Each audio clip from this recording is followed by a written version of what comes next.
Redzat, tagad mašina ir rezultāts pēc čipošanas. Zila linija ir to, ko pirmoreiz atbrauc, un sarkanā mūsēja.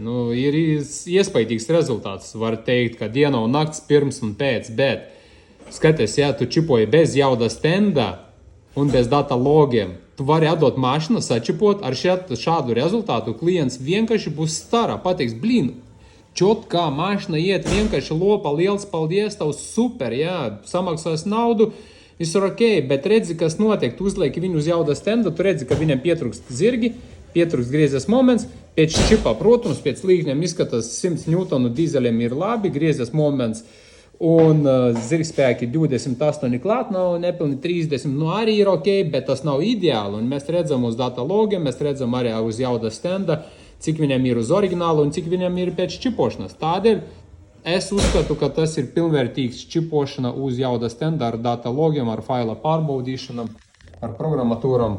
Tādēļ mums uzticas šādi cilvēki un brauc pie mums ciemos jau ne pirmo reizi.